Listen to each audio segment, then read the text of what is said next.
Thursday night football, Jacksonville beats the Saints in an awful thriller. And Trevor Lawrence, stats won't show it, but I think most people agree after you witness that, you would gladly take him over the highly paid Derek Carr. We will dive in to all elements of the game. I have some thoughts on Davante Adams. I saw some of his comments, and everyone had an angle on it. I feel pretty strongly about what he said and how it doesn't impact the way that I think about him. And then a thought on the Dolphins. Have we anointed them a little bit too quickly, and why this week is pretty big for them? And then, of course, the bold take of the week. We'll dive into it all. Subscribe to the podcast, 3 and Out with me, John Middlekauff, Apple, Spotify, wherever you may listen. You're watching this on the tube. Smash that like button. Leave a comment. Share with your friends, as well as subscribe to the page. And thevolume.com, we got merch. Before we dive into some football talk, let's tell you about some very good friends of mine. Did you watch that game and go, God, I want to go to a game this weekend? I want to go to a game in November or December, a football game, college or pro. I want to go to the World Series. The NBA is about to start. I want to go to a game. I got you covered. Go to your app store on your cell phone. Download this little app called Gametime. They're the official ticketing app of this podcast. And when you do it, get some tickets. And when you sign up for your first pair of tickets, use the promo code JOHN, J-O-H-N, J-O-H-N, promo code JOHN, $20 off your first pair of tickets. Concerts, comedy shows, you name it, anything. Use their interactive ticketing map. You get a line of sight, see how you would see from the seats. Also includes the price point. And then just hammer that promo code, John.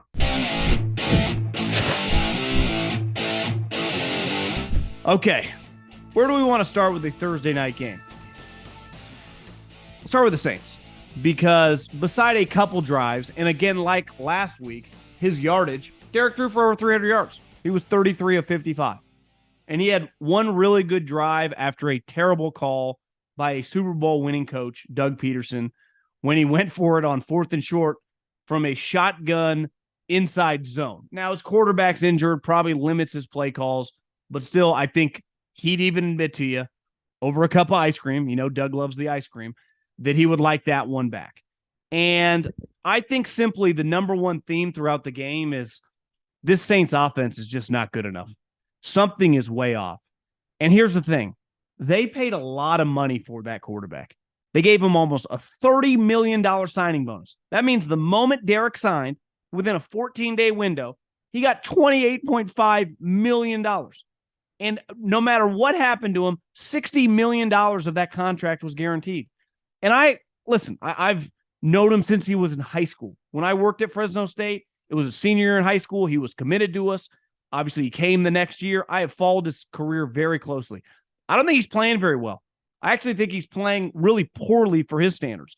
Clearly, the offense, the cohesion in the passing game, I don't give a shit about the stats. It doesn't look right.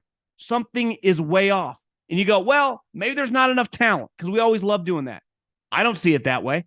Michael Thomas is more than serviceable as a big outside wide receiver. Alvin Kamara is a star. The guy can do it all. Taysom Hill, you talk about a guy everyone talks shit about, and I get it as a quarterback. He's not a quarterback, but Taysom Hill could play on my team any day of the week. He can line up in slot. He can line up in running back. He's a very, very versatile chess piece. Olave is, a speed wide receiver, still working through as a young player, but he's clearly really talented. Number 22 is also really good. He's had some big catches this year. Like, they got talent on offense. The cohesion between the offensive coordinator, Derek, and the weapons is just not there. It looks way off. Some of these go routes in the end zone, and they've done it 2 straight weeks, makes you shake your head. What is going on? And you know what? I'm kicking myself because I felt pretty confident. And listen, they may still end up winning the division because the South stinks. But Derek and Dennis Allen, say that out loud, John. That is not going to work. And it's not working. And you saw it tonight. Dennis, I think their defense is pretty good. And obviously, he's a defensive head coach. When he was a defensive coordinator, they were Sean Payton. Their defense was really good. He knows defense. He can motivate that side of the ball. But as a head coach, when his offensive coordinator and his quarterback that they're paying a boatload of money to are having issues, there's nothing he can do. I feel pretty confident in saying, I bet Dennis Allen doesn't even know the majority of their plays in the playbook. I think he knows their philosophical ideas, but do I think if you just said the specific play calls, he would know who's going where? No fucking chance. And this always speaks to when you have, and this is Colin's big thing, defensive head coaches, the impact on the offense. They can't do anything beside motivation and beside look at the guy, play better or calm down or it's going to be okay. But in terms of actual coaching, specific X's and O's, specific offensive ideas, he doesn't bring anything to the table. So when you see the quarterback in shambles kind of screaming at guys, him and the offensive coordinator kind of getting into it, the head coach, which him and the quarterback are always the most important guys in your building beside the owner, can't impact the game at all when it comes to his offense. And he's just kind of standing there looking. Occasionally he can call timeout. Occasionally he can let the offense go for it. But I don't know what the final numbers are, but I saw right before, I think, the final drive, the New Orleans Saints, they went 3 of 18. 3 of 18 on third down. That's beyond anemic. That's embarrassing. Now, they went 4 of 6 on fourth down, so they got a bunch of those. So obviously they didn't punt as many times as they normally would have, right? So they essentially got 7 first downs in those scenarios. But to not convert on third down, to me, they're a terrible third down team.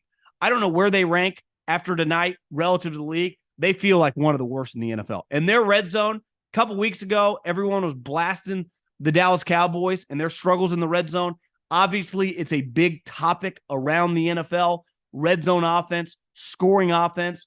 I wonder if a little bit all these teams are less inclined to kick field goals. And you can think field goals aren't that big a deal, but if you're averaging 18 points and you're passing on a couple field goals every other game, that could be the difference between averaging 23 points and 18 or 19 points. Again, seems small, but in the aggregate throughout the whole season, it's kind of a big deal.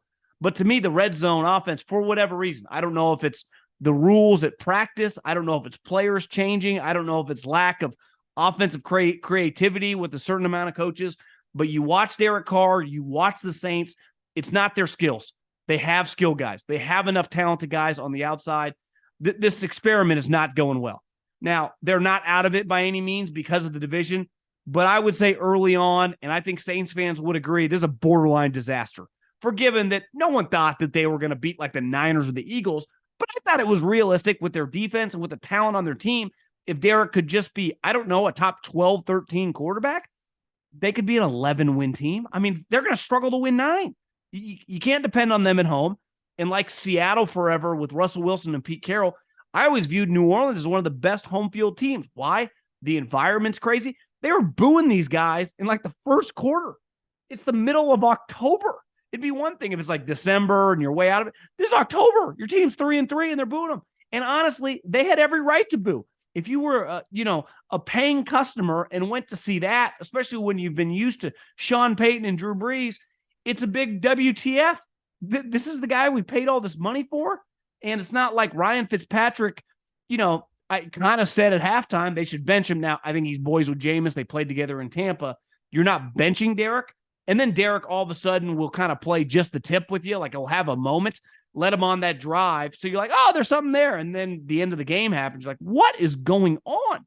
So he's just a head scratching player. He really is. He's been one of the most polarizing players in the NFL for a long time.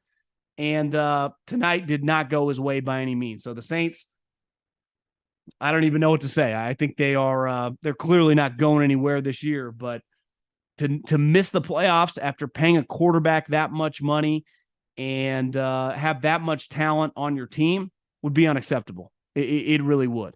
Now, I don't really have that many takeaways from Jacksonville beside I thought Trevor's arm was a little stronger. Now, clearly his knee's a little messed up.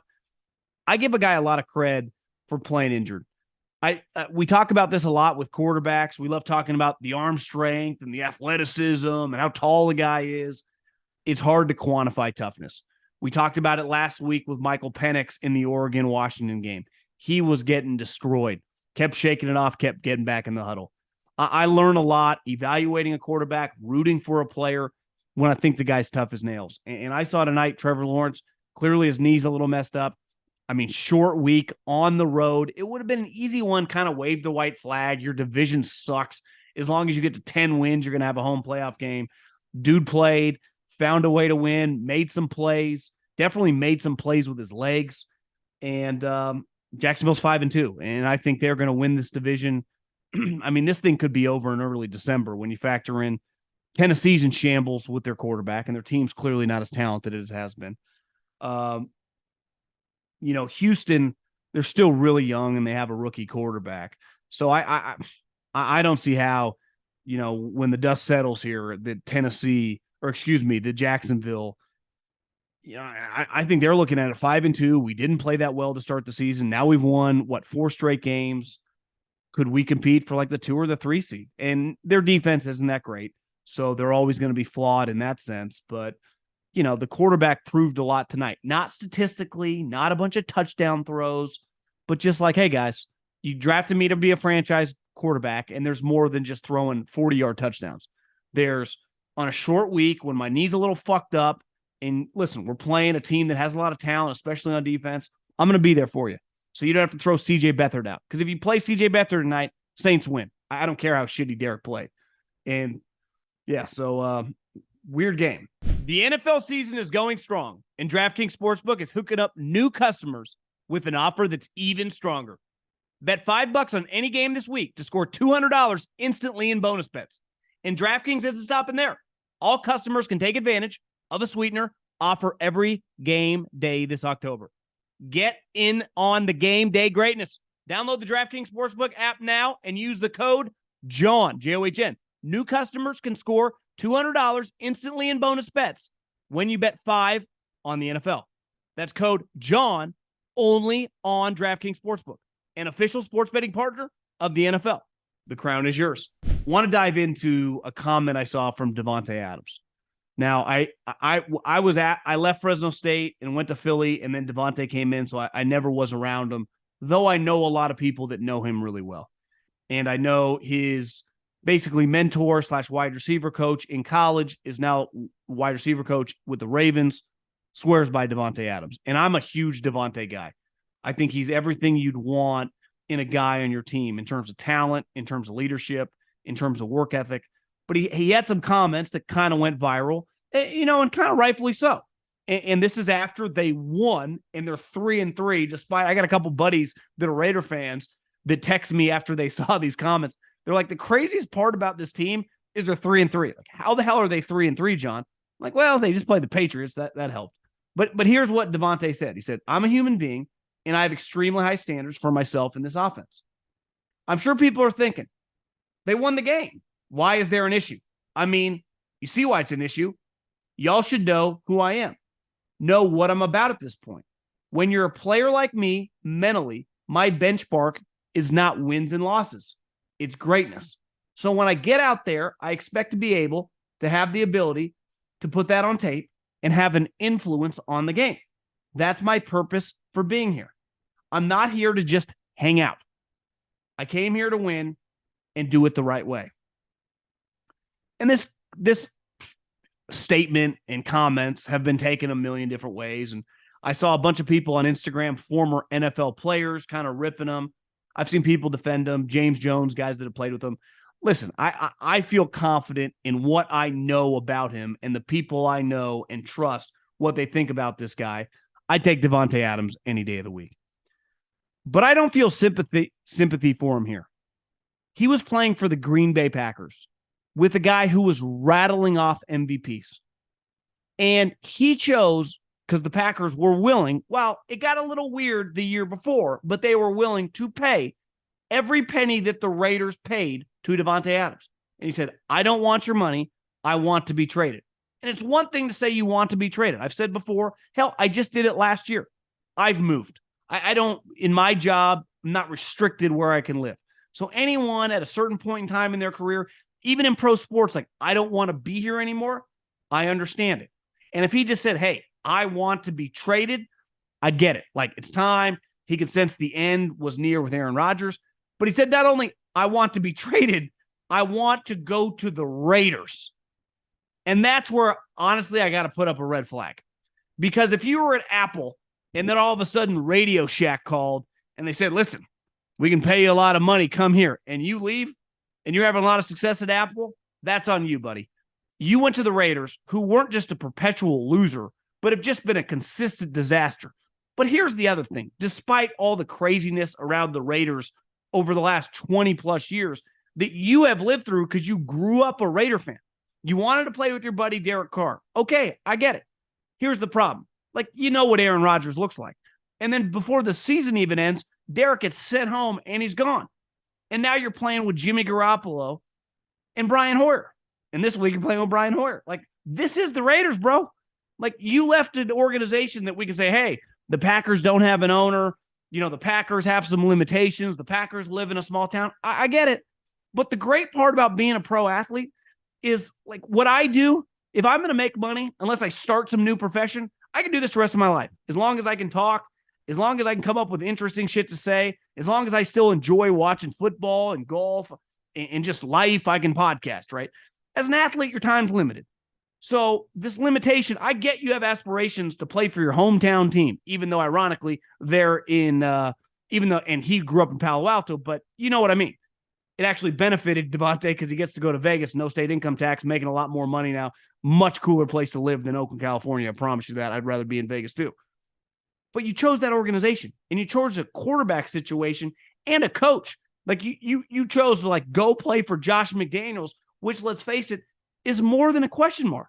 Even Raider fans listening to this right now and go, Middlekauff, you're just a hater. You're always talking shit about the Raiders. Tell me what you really think about Josh McDaniels. You're the same guy telling your buddy week after week, we need to fire this guy. Where, listen, he had just been playing and dominating with LaFleur. So I don't have an issue with the comments. I get Davante being frustrated because when you're a great player at wide receiver, shit is out of your control. You need a wide receiver to be able to get you the ball. But you signed up for this place. Like, it'd be one thing if you were going to a consistent winner. You went to a place over 20 years was the laughing stock of the league. And so you complaining like no one should know it better than you, a guy who had a front row seat growing up rooting for this team. So it's hard for me to have sympathy from the playing standpoint. Now the Miami Dolphins.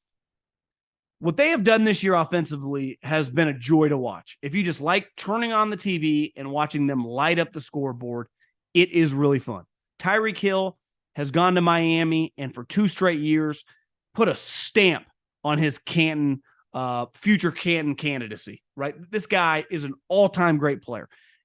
He's actually, for as great as he was in Kansas City, all-time great champion, all-time great player, all-time great winner, all-time great playmaker in big spots. It was like, is he just kind of checking out, going there for the payday? No. He went there to kick ass and take names. Enjoyable team to watch. They're drafting running backs, they're signing other sweet running backs. Waddle, awesome. But I think a lot of people, because it is really fun, feel a little bit like an NBA team that's scoring a lot of points. Like, well, you don't play defense, and who have you played? So I wrote down their opponents, and I went, well, they're 5-1. What does it really look like? The first week, which is their best win, was the Chargers, and that was when Brandon Staley, somehow who's an NFL head coach, literally did not cover Tyreek Hill. Put him one-on-one with a guy that had no clue what he's doing and currently is not on the team anymore. Then they played the Pats, who absolutely stink. Then they play the Broncos, who might be worse. Then they play the Bills and got curb stomped. Then they played the Giants, also stink. And then they just beat the Panthers, who, let's face it, might win one game. So I'm not trying to diminish how fun the Miami Dolphins have been, because you can only play the people on your schedule. And unlike college, you don't make the schedule. The league does. Every team's in the NFL. You're playing a bunch of people. They're getting paid too. But let's face it, their schedule, beside the Bills, has been pretty fucking easy. And they've annihilated these guys. And everyone putting the Miami Dolphins right now in like the Eagles and Niners class, who have obviously proven it now for a couple years, the Bills, who have consistently gone to the playoffs, and obviously the Chiefs and the Bengals, other teams that have just been consistently winning. I think we need to pump the brakes a little bit. Now, I will be the first one to admit, if they play on Sunday Night Football and they beat the Eagles, I will tip my hat to them and call them a real team. But if, like the Bills game, they get outplayed. Like, I'm sorry. I'm just not going to treat them like these same teams. On the road, I get it. It's not at home. But you played the Bills on the road, a divisional game. All you had to do, you're allowed to lose that game. You got beat. You got destroyed. You got embarrassed. You got curb stomped.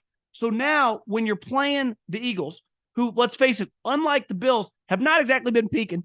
They're not exactly playing their best ball. They just lost. Their quarterback's in shambles.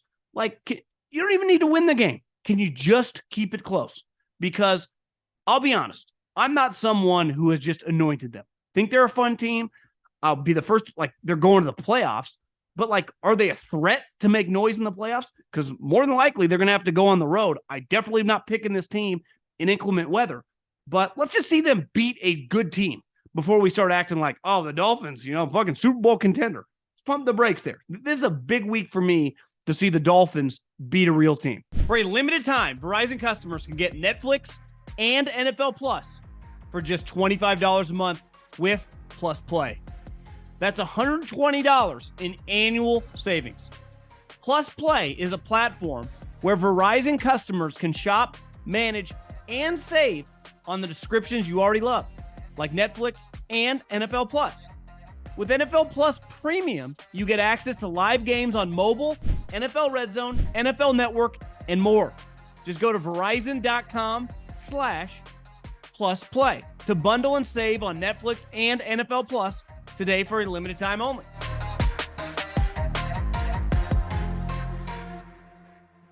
And then last but not least, the bold take of the week, brought to you by my friends at Guinness. This is hard. Now, I got to toot my own horn because I've been close a couple times. I think I picked one week like the Panthers or the Giants and some upsets. And I've been off. I picked Georgia to lose to Kentucky, and they destroyed Kentucky. And then after the game, Mark Stoops said, begged his boosters to give them more money so they could buy players that were as good as Georgia's. Pretty embarrassing to his own roster, but that's what he said. It's honestly pretty truthful. Last week, I said that someone was going to get fired.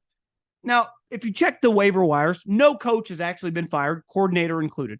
But Frank Reich did essentially fire himself. Could have been Dave Tepper too. No longer the offensive play caller. Gave it to his offensive coordinator, Thomas Brown. Even though these offensive coordinators, when the head coach is also play caller, aren't technically the offensive coordinator, but you know what I mean? So I'm going to take a W on that one.